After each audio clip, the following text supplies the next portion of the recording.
வேத பாடசாலை நிகழ்ச்சிக்கு உங்களை அன்புடன் அழைக்கிறோம்.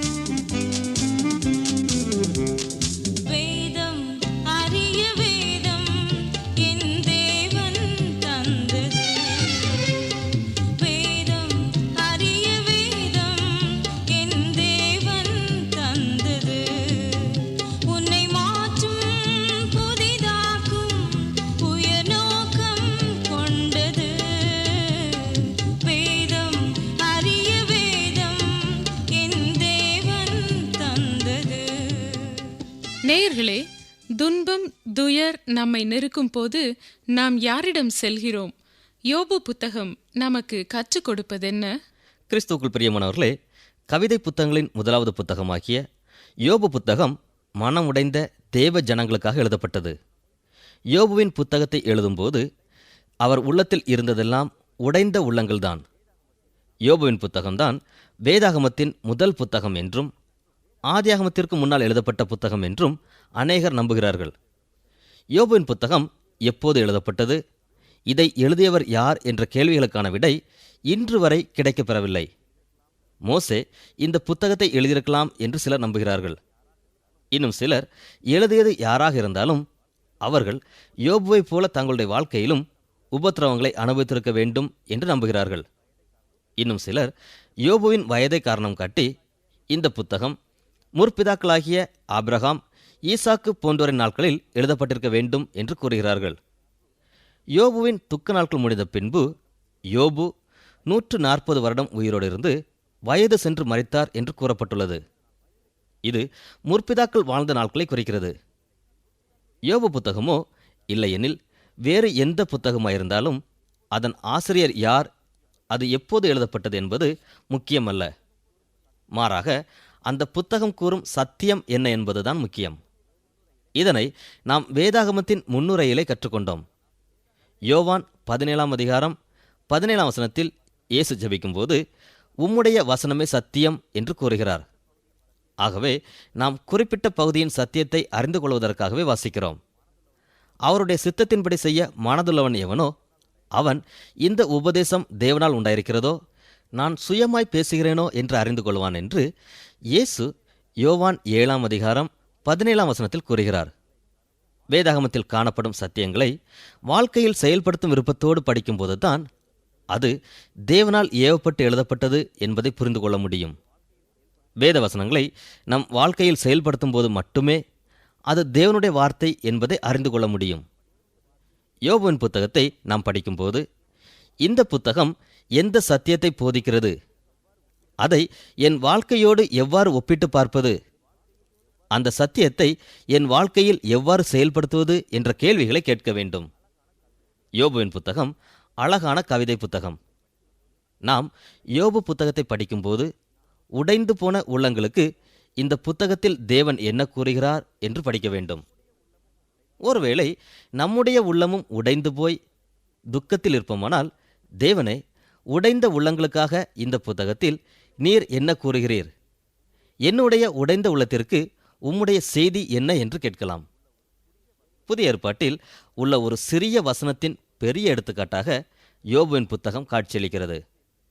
மத்தேயு 5ஆம் அதிகாரத்தில் இயேசு தமது மலை பிரசங்கத்தில் துயரப்படுகிறவர்கள் பாக்கியவான்கள், அவர்கள் ஆறுதல் அடைவார்கள் என்று கூறுகிறார். புதிய ஏற்பாட்டில் நாம் போதனைகளை படிக்கிறோம். பழைய ஏற்பாட்டில் அந்த உபதேசத்திற்கான எடுத்துக்காட்டை படிக்கிறோம். துயரப்படுகிறவர்கள் பாக்கியவான்கள், அவர்கள் ஆறுதல் அடைவார்கள் என்று இயேசு கொடுத்த வாக்கை உடைந்த உள்ளங்கள் பெற்றுக்கொள்ள வேண்டிய 3 காரியங்களை யோபு புத்தகம் கூறுகிறது. முதலாவது, இயேசு கிறிஸ்து வாக்குத்தத்தம் செய்த ஆறுதலையும் ஆசீர்வாதத்தையும் பெற்றுக்கொள்ள வேண்டுமானால் நாம் தேவனிடம் சரியான கேள்விகளை கேட்க வேண்டும். இதுதான் நம்முடைய வாழ்க்கையின் முதல் முறையாக இருக்கலாம். ஆனாலும் சரியான கேள்விகளையே கேட்க வேண்டும். நாம் துன்பங்களை அனுபவிக்கும் போது, நமது உள்ளம் உடைந்திருக்கும் போது சரியான கேள்விகளும் தவறான கேள்விகளும் நம் உள்ளத்தில் எழக்கூடும். நாம் சரியான கேள்விகளையே தேவனிடம் கேட்க வேண்டும் என்று தேவன் எதிர்பார்க்கிறார். நாம் சரியான கேள்விகளை கேட்கும் போதுதான் ஆறுதலையும் ஆசீர்வாதங்களையும் அனுபவிக்க துவங்குவோம். யோபு மனம் உடைந்த நிலையிலும் சரியான கேள்விகளையே கேட்கிறார். யோபு கேள்விக்கு மேல் கேள்விகளை கேட்டாலும் சரியான கேள்விகளையே கேட்டார். நாமும் இப்படி கேட்க வேண்டும் என தேவன் எதிர்பார்க்கிறார். இரண்டாவதாக, தேவனுடைய பதிலை பெற நாம் பொறுமையோடு காத்திருக்க வேண்டும். நம்முடைய துயரத்திலும் துன்பத்திலும் நாம் சரியான கேள்விகளை கேட்கும்போது தேவன் அதற்கு பதில் அளிக்கிறவராய் இருக்கிறார். யோபுவின் கேள்விகளுக்கு தேவன் பதிலளித்தார். யோபு புத்தகத்தை நாம் படிக்கும்போது யோபு கேட்ட கேள்விகளோடு கூட தேவன் கொடுத்த பதில்களையும் படிக்க வேண்டும். உடைந்த உள்ளங்களுக்கு தேவன் கொடுக்கும் செய்தியை கண்டுகொள்ள இது உதவும். மூன்றாவதாக, நாம் விசுவாசிக்க வேண்டும். துயரத்திலும் துக்கத்திலும் நாம் தேவனிடம் சரியான கேள்விகளை கேட்கும்போது தேவன் நிச்சயமாக பதிலளிக்கிறார். இந்த பதிலை நாம் ஏற்றுக்கொண்டு விசுவாசிக்க வேண்டும். விசுவாசிக்கும் போதுதான் தேவன் கூறும் ஆறுதலும் ஆசீர்வாதமும் நம்முடையதாகிறது.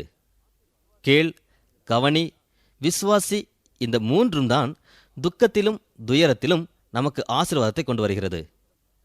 இந்த பாக்கிய வசனத்திற்கு ஒத்த வசனத்தை பிரசங்கி புத்தகத்தில் படிக்கிறோம்.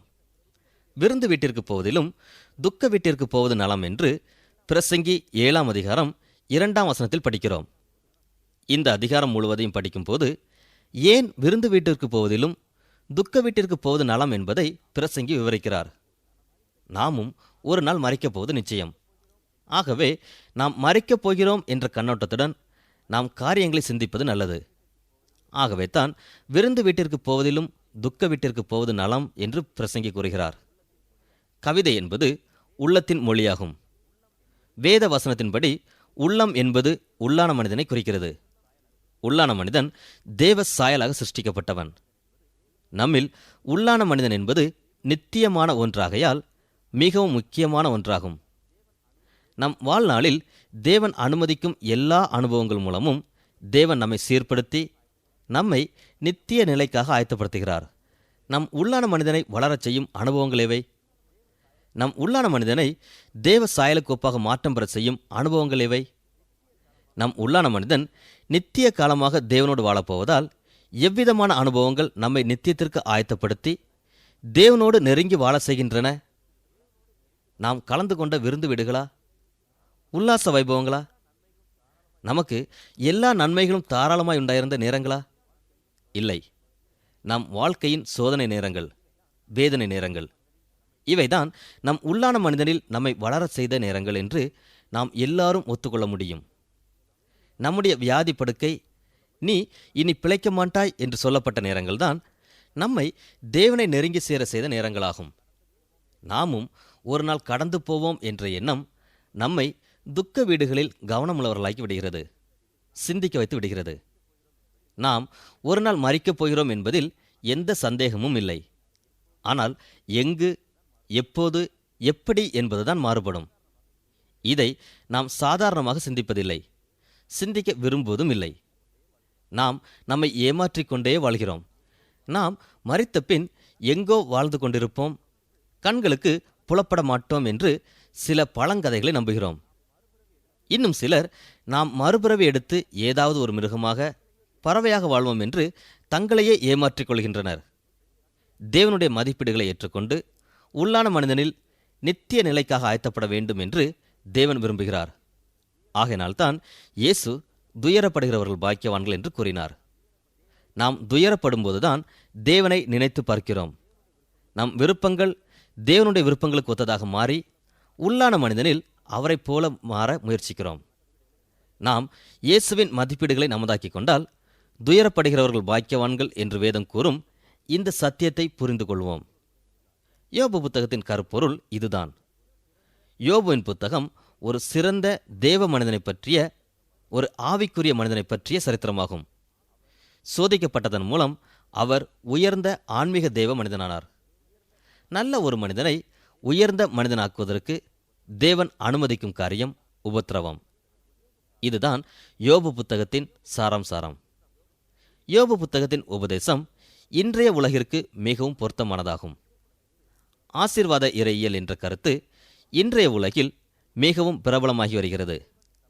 அவர்கள் தேவன் தம் மக்கள் சுகவீனமாயிருப்பதை தேவன் விரும்புவதில்லை, தம் மக்கள் துன்பப்படுவது தேவனுடைய சித்தமல்ல, தம் மக்கள் வறுமையில் வாழ்வதும் தேவனுடைய சித்தம் அல்ல என்று கூறுகிறார்கள். இவர்கள் ஒருவன் வியாதியாயிருந்தால், வறுமையில் பிடிப்பட்டால் அவன் தேவனுடைய ராஜ்யத்தின் கருத்தை கைக்கொள்ளவில்லை, அவன் ஆவிக்குரிய மனிதன் அல்ல என்ற முத்திரையை குத்துகிறார்கள். இது ஏற்றுக்கொள்ளக்கூடிய கருத்தல்ல. இவர்கள் தவறான கருத்தை பரப்பி வருகிறார்கள். சில பகுதிகளுக்கு சென்றால் அங்கு மக்கள் தங்கள் வறுமையிலும் வியாதியின் மத்தியிலும் இயேசுவே தங்கள் இரட்சகர் என்று உறுதியாக வாழ்ந்து வருகின்றனர். உண்மையில் ஒருவன் தேவனுடைய ஜனங்களின் சரித்திரத்தை அறிந்திருந்தால், அல்லது இன்று உலகத்தின் பல பகுதிகளிலும் விசுவாசிகளின் நிலையை அறிந்திருந்தால், இது தவறான கருத்து என்பதை ஒத்துக்கொள்ளாமல் இருக்க முடியாது. இயேசு கிறிஸ்துவின் மேலுள்ள விசுவாசத்தினால் அநேகர் உபத்திரவங்கள் அனுபவிப்பதை நாம் பார்க்கிறோம். ஒருவேளை இன்று அவர்கள் விசுவாசத்தை மறுதலித்தால் வசதியாக வாழ முடியும். இந்த நிலையில் நீ உபத்திரவப்படுவதனால் ஆவிக்குரியவன் அல்ல என்று எவ்வாறு கூற முடியும்? ஒருவன் உபத்திரவப்படும்போது தேவன் அவனை கைவிடுவதில்லை என்பதை யோபு புத்தகம் கூறுகிறது. யோபுவின் புத்தகம் கவிதை புத்தகமான போதிலும் எஸ்தர் புத்தகத்தைப் போல இதுவும் நாடக வடிவில் சித்தரிக்கப்பட முடியும். நாமும் இந்த புத்தகத்தை நாடக வடிவில் கற்றுக்கொள்வோம். நாடகத்தின் முதல் காட்சியை பின்னணி என்று கூறலாம். உத்ஸ் என்ற தேசத்தில் யோபு என்ற பெயரையுடைய பக்தியுள்ள ஆன்மீக மனிதனை சந்திக்கிறோம். வேதாகமத்தில் இந்த புத்தகம் தீமையின் ஆரம்பத்தை நமக்கு எடுத்துரைக்கிறது. முதலாம் காட்சியில் நன்மைக்கும் தீமைக்கும் இடையே நடைபெறும் போராட்டத்தை நாம் காண முடிகிறது. தீமையின் இருப்பிடமாகிய சாத்தான் யோபுவை குறித்து தேவனிடம் சர்ச்சை செய்கிறான். தேவன் சாத்தானிடம், என் தாசனாகிய யோபுவை குறித்து என்ன நினைக்கிறாய்? கீழ் தேசத்திலே அவன் பெரிய மனிதன், அவன் எனக்கு பயப்படுகிறான், என்னை விசுவாசித்து தீமையை விட்டு விலகுகிறான், நல்ல மனிதனுக்கு எடுத்துக்காட்டாக விளங்குகிறான், அவன் நீதிமான் அல்ல என்று உன்னால் கூற முடியுமா என்று கேட்டார். சாத்தான் பிரதியுத்தரமாக, நீர் அவனை சுற்றி வேலி அடைத்திருக்கிறீர், நான் அவனை நெருங்க முடியாதபடி, அவனுக்குள்ள ஒன்றையும் தொட முடியாதபடி பாதுகாப்பு கொடுத்துள்ளீர், மேலும் அவனை அதிகமாக ஆசீர்வதித்திருக்கிறீர், இவ்வளவு நன்மைகள் உண்டாயிருக்குமானால் யார்தான் நீதிமான்களாக இருக்க மாட்டார்கள் என்று கேட்கிறான். தேவனுடைய பதில் நாம் அதிசயிக்கும் வண்ணமாய் உள்ளது. அவர், சரி, நான் யோபு எவ்வளவு நல்லவன் என்பதை உனக்கு காட்டுகிறேன், அவனுக்குரிய எல்லாவற்றையும் உன் கையில் தந்தேன், அவனை மாத்திரம் தொடாதே என்று கூறுகிறார். இது ஒரு பயங்கரமான காட்சி. தொடர்ந்து என்ன நடைபெற்றது என்பதை அடுத்த நிகழ்ச்சியில் சிந்திப்போம். அருமையானவர்களே, இயேசு கிறிஸ்து துயரப்படுகிறவர்கள் பாக்கியவான்கள், அவர்கள் ஆறுதல் அடைவார்கள் என்று கூறுகிறார். இதனை நாம் விசுவாசிக்கிறோமா? நாம் பிரச்சனைகளை சந்திக்கும் போது, துன்பப்படும் போது அதை குறித்து என்ன நினைக்கிறோம்? துன்பத்தின் மத்தியிலும் தேவனிடம் சரியான கேள்விகளை கேட்கிறோமா? தேவன் அதற்கான பதிலை தரும் மட்டும் காத்திருந்து அதனை விசுவாசிக்கிறோமா? துன்பத்தின் போதும் தேவனையே விசுவாசிக்கும் போது இயேசுவின் பொன்மொழியான துயரப்படுகிறவர்கள் பாக்கியவான்கள், அவர்கள் ஆறுதல் அடைவார்கள் என்ற வாக்கியம் நம்முடைய வாழ்க்கையிலும் உண்மையாகும். சாத்தான் யோபு சகல ஆசீர்வாதங்களையும் உடையவனாக இருப்பதனாலேயே நீதிமானாக காணப்படுகிறான் என்றும், எல்லா பொருளாதார வசதிகளையும் நீக்கிவிட்டால் அவன் தேவனை மறுதலித்து தன் நீதியிலிருந்து தவறிவிடுவான் என்றும் கூறுகிறான். இதனால் சாத்தான் யோபுவை சோதிக்க தேவன் அனுமதித்தார். இப்போது யோபு தனக்கு உண்டான செல்வம் அனைத்தையும் இழந்துவிட்டான். அவன் தன் 10 பிள்ளைகளையும் இழந்துவிட்டான். ஒரு நாள் ஒருவன் யோபுவிடம் வந்து, எருதுகள் உழுகிறபோது கழுதைகள் அவைகள் பக்கத்தில் மேய்ந்து கொண்டிருக்கையில் சபையேர் அவைகளின் மேல் விழுந்து அவைகளை சாய்த்து கொண்டு போனார்கள், வேலையாட்களை பட்டயத்தால் வெட்டி போட்டார்கள், நான் ஒருவன் மாத்திரம் தப்பி உமக்கு அறிவிக்கும்படி வந்தேன் என்றான். இப்படி அவன் பேசிக்கொண்டு இருக்கையில் வேறொருவன் வந்து, வானத்திலிருந்து தேவ அக்கினி விழுந்து, அதாவது இடி விழுந்து ஆடுகளையும் வேலையாட்களையும் சுட்டரித்து போட்டது என்றான். வேறொருவன் வந்து, கல்தையர் 3 பிரிவுகளாக வந்து உமது ஒட்டகங்களை ஓட்டிக்கொண்டு போனார்கள் என்று கூறுகிறான். வேறொருவன் வந்து, உமது குமாரர் குமார்த்திகள் 10 பேரும் வீடு இடிந்து விழுந்ததினால் இறந்து போனார்கள் என்று கூறுகிறான். இவைகளை யோபு கேட்டபோது எழுந்து தன் சால்வையை கிழித்து தன் தலையை சிரைத்து தரையிலே விழுந்து பணிந்து, நிர்வாணியாய் என் தாயின் கற்பத்திலிருந்து வந்தேன், நிர்வாணியாய் அவ்விடத்திற்கு திரும்புவேன், கர்த்தர் கொடுத்தார், கர்த்தர் எடுத்தார், கர்த்தருடைய நாமத்திற்கு ஸ்தோத்திரம் என்றான். இவை எல்லாவற்றிலும் யோபு பாவம் செய்யவும் இல்லை, தேவனை பற்றி குறை சொல்லவும் இல்லை. இங்கே யோபு தன் பரீட்சையில் மிகவும் நேர்த்தியாக தேர்ச்சி பெறுவதை பார்க்கிறோம். தனக்குள்ள எல்லாவற்றையும் இழந்த போதும், நான் எதையும் கொண்டு வரவில்லை, தேவனே எனக்கு எல்லாவற்றையும் கொடுத்தார், இப்போது எடுத்துக்கொள்ளவும் அவருக்கு உரிமை உண்டு என்றே கூறுகிறார். பொதுவாக புயல், வெள்ளம், வறட்சி போன்றவற்றை இயற்கையின் பாதிப்பு, இல்லையெனில் இறைவனின் செயல் என்று கூறுகிறார்கள். ஆனால் இங்கு யோபுவின் சம்பவத்தை நான் பார்க்கும்போது இது தேவனுடைய செயல் அல்ல, சாத்தானின் செயல் என்பதை கண்டுகொள்கிறோம். வானத்தில் இருந்து விழுந்த அக்கினி, கடும் புயல், கொள்ளைக்காரர்கள் வந்து ஆடு மாடுகளை ஓட்டி கொண்டு போனது, இவை எல்லாம் சாத்தானின் செயலாகும். யோபுவின் வேலைக்காரர்களை சங்காரம் செய்ததும் சாத்தானின் செயலாகும். இவை தேவனுடைய செயல் அல்ல என்பதை யோபுவின் புத்தகம் தெளிவாக கூறுகிறது. இந்த முதலாவது பரீட்சையில் யோபு தேர்ச்சி பெற்றான். இப்போது முதலாம் காட்சியின் இரண்டாவது பகுதிக்கு வருகிறோம். மீண்டும் சாத்தான் தேவனை சந்திக்கிறான். தேவன் சாத்தானிடம், என் தாசனாகிய யோபுவை குறித்து என்ன நினைக்கிறாய்? முகாந்தரம் இல்லாமல் அவனை நிர்மூலமாக்கும்படி நீ அவனை நெருக்கின போதிலும் அவன் தவறு ஒன்றும் செய்யவில்லை, மாறாக என்னை பணிந்து கொண்டான் பார்த்தாயா என்றார். சாத்தான் பிரதியுத்தரமாக, ஆம், உண்மைதான், ஆனால் அவன் உம்மை மறுதலிப்பான் என்று கூறுகிறான். அவனை சுற்றி நீர் அடைத்து இருக்கிற அந்த வேலியை எடுத்து போட வேண்டும், அப்போது அவன் உம்மை மறுதலிக்கிறானோ இல்லையோ பாரும் என்கிறான். இங்கு மீண்டும் அதிர்ச்சியான ஒரு உண்மையை பார்க்கிறோம். இதனை தேவன் அனுமதிக்கும் சித்தம் என்று வேத பண்டிதர்கள் கூறுகிறார்கள். தேவன் சாத்தானிடம், நான் அவனை சுற்றி அடைத்திருக்கும் இரண்டாவது வேலையையும் எடுத்து விடுகிறேன், ஆனாலும் நீ அவனுடைய உயிரை தொடக்கூடாது என்கிறார். ஆனால் தேவன் யோபுவை சாத்தானுடைய கையில் சித்திரவதை செய்ய விட்டுக் கொடுப்பதை பார்க்கிறோம். உயிரை எடுக்காமல் எவ்வளவு அதிகம் கொடுமைப்படுத்த முடியுமோ அவ்வளவு அதிகம் கொடுமைப்படுத்துவதுதான் சித்திரவதை. அதுதான் சாத்தானுக்கு ஆண்டவர் கொடுத்த எல்லை. யோபு மரணப்படுக்கையில் விழுகிறான். பரிதாபமான வியாதி அவனை பிடிக்கிறது. இது குஷ்டரோகம் போன்ற வியாதி என்று கருதப்படுகிறது. ஒரு மனிதன் சகிக்கக்கூடாத மிகவும் கொடிய வியாதி.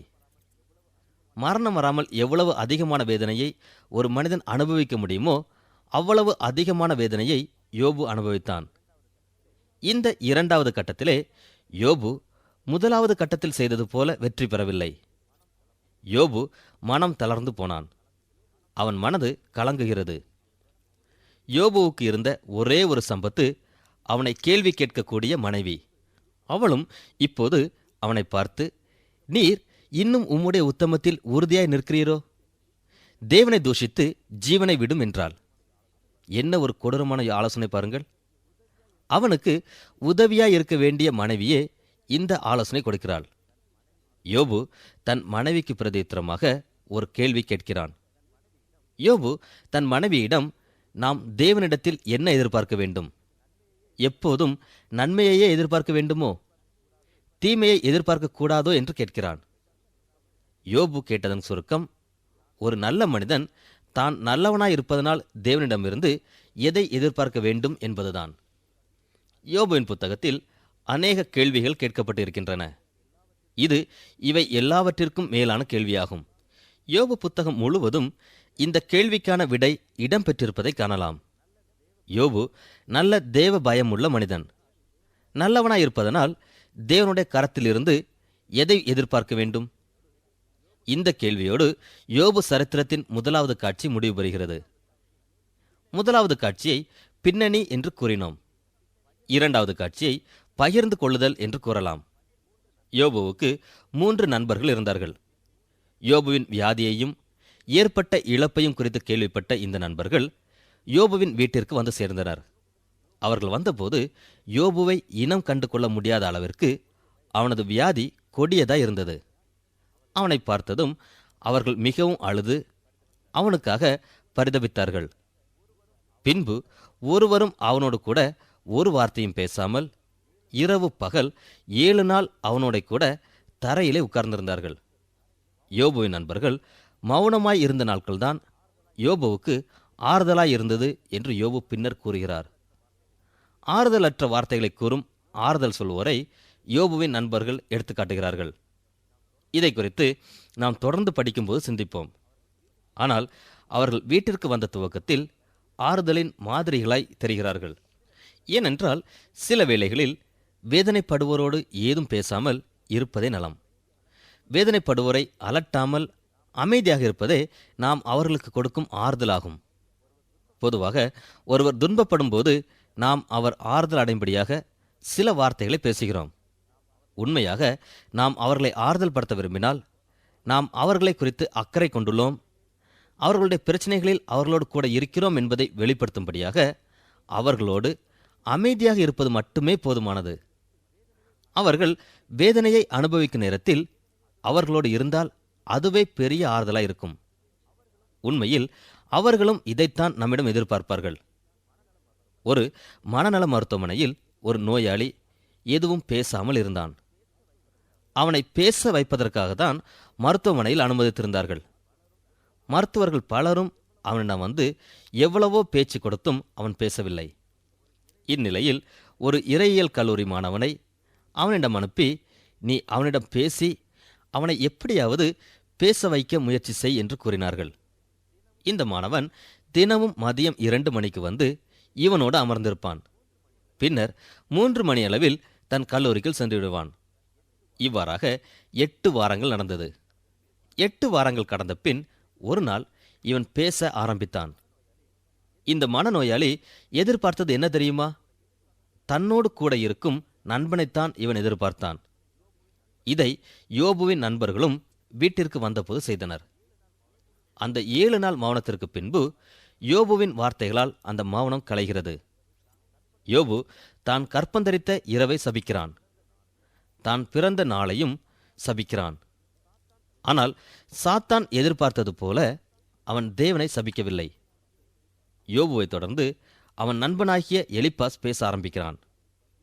பின்பு யோபு அதற்கு மறு உத்தரவு கொடுக்கிறான். அதைத் தொடர்ந்து மற்றொரு நண்பனாகிய சோப்பார் தன்னுடைய கருத்தை கூறுகிறான். சோப்பாருக்கும் யோபு மறு உத்தரவு கொடுக்கிறான். அதைத் தொடர்ந்து 3வது நண்பனாகிய பில்தாத் தன்னுடைய கருத்துக்களை எடுத்துக் கூறுகிறான். இவனுக்கும் யோபு மறுமொழி கொடுக்கிறான். இவ்வாறாக அவர்கள் 3 முறை பேசுவதை பார்க்கிறோம். இவர்கள் பேச்சுதான் யோபு புத்தகத்தின் பெரும்பான்மை பகுதியாக இடம்பெற்றுள்ளது. இந்த பகுதியைத்தான் நாம் பகிர்ந்து கொள்ளுதல் என்று அழைக்கிறோம். யோபுவின் நண்பர்கள் யோபுவைப் போல வயதில் மூர்த்தவர்கள். அவர்கள் அறிவாளிகள். அவர்கள் ஆவிக்குரிய மக்கள், படித்த மக்கள். தங்கள் அனுபவத்திலிருந்து ஆழமான காரியங்களை பகிர்ந்து கொள்கிறார்கள். இந்த புத்தகத்தில் ஓர் எச்சரிப்பு கொடுக்கப்படுகிறது. யோபு புத்தகத்தின் கடைசி பகுதியில் தேவன் எலிப்பாஸ், சோப்பார், பில்தாத் ஆகியோருடைய உரைகளை குறித்த தம்முடைய கருத்தை கூறுகிறார். தேவன் அவர்களிடம், நீங்கள் 2 விஷயத்தில் தவறு செய்தீர்கள். முதலாவது, நீங்கள் என்னை குறித்து கூறிய கருத்துக்கள் தவறு. 2வது, என் தாசனாகிய யோபுவை குறித்தும் தவறான கருத்துக்களையே கூறினீர்கள் என்று கூறினார். ஆகவே நாம் யோபுவின் புத்தகத்தை வாசிக்கும்போது இவர்கள் தேவனை குறித்தும் யோபுவை குறித்தும் தவறான கருத்துக்களையே பேசுகிறார்கள் என்பதை நினைவில் கொண்டவர்களாய் படிக்க வேண்டும். வேதாகமம் ஆவியானவரால் ஏவப்பட்டு எழுதப்பட்டவைகளாகும். ஆகையால் வேதாகமத்தில் கூறப்பட்டுள்ள கருத்துக்கள் அனைத்தும் உண்மை என்று கூற முடியாது. சாத்தான் பொய்யனும் பொய்க்கு பிதாவுமாய் இருக்கிறான். ஆகவே சாத்தானால் கூறப்பட்ட கருத்துக்கள் பொய்யானதாகவே இருக்க முடியும். சாத்தான், நீங்கள் இந்த கனியை புசிப்பதினால் சாக மாட்டீர்கள் என்றான். ஆனால் அவர்கள் மரித்தார்கள். அதுபோலவே இந்த புத்தகத்தில் யோபுவின் நண்பர்கள் கூறும் அனைத்தும் உண்மையல்ல. ஏனென்றால் தேவனே அவர்கள் தவறாக பேசினார்கள் என்று கூறுகிறார். அன்பானவர்களே, உஸ் தேசனாகிய யோபு உத்தமனும் சன்மார்க்கனும் தேவனுக்கு பயந்து பொல்லாப்புக்கு விலகிறவனுமாயிருந்தான் என்று யோபு 1ஆம் அதிகாரம் 1ஆம் வசனம் கூறுகிறது. இப்படி தேவ பயமுள்ள உத்தமனைத்தான் சாத்தான் சோதித்தான். தேவ பயம் இல்லாத துன்மார்க்கனை சாத்தான் சோதிக்க வேண்டியதில்லை. ஏனெனில் அவர்கள் ஏற்கனவே சாத்தானின் சீடர்களாய் இருக்கிறார்கள். முதலாவது, யோபு தன் குழந்தைகள், ஆஸ்திகளை இழந்தான். பின்பு கொடிய நோய் அவனை தாக்கியது. இருந்தபோதிலும் 2 முறையும் அவன் தேவனை சபிக்கவில்லை. இதனால்தான் அவனை உத்தமன் என்று வேதாகமும் கூறுகிறது. நம்மை நாமே சற்று ஆராய்ந்து பார்ப்போம். நமக்கு பிரச்சனைகள், துன்பங்கள் வரும்போது அதனை ஏற்றுக்கொள்ள ஆயத்தமாயிருக்கிறோமா? திங்கள் முதல் வெள்ளி வரை ஒலிபரப்பாகும் வேத பாடசாலை நிகழ்ச்சியை தவறாது கேட்டு வரும் உங்களுக்கு நன்றி கூறுகிறோம். இந்த நிகழ்ச்சியை குறித்த உங்கள் கருத்துக்களை எங்களுக்கு எழுதி தெரியப்படுத்துங்கள். எங்கள் முகவரி: வேத பாடசாலை, விஸ்வபாணி, தபால் பெட்டி எண் 34, திருநெல்வேலி 2, தமிழ்நாடு. மீண்டும் கூறுகிறோம்: வேத பாடசாலை, விஸ்வபாணி, தபால் பெட்டி எண் 34, திருநெல்வேலி 2, தமிழ்நாடு.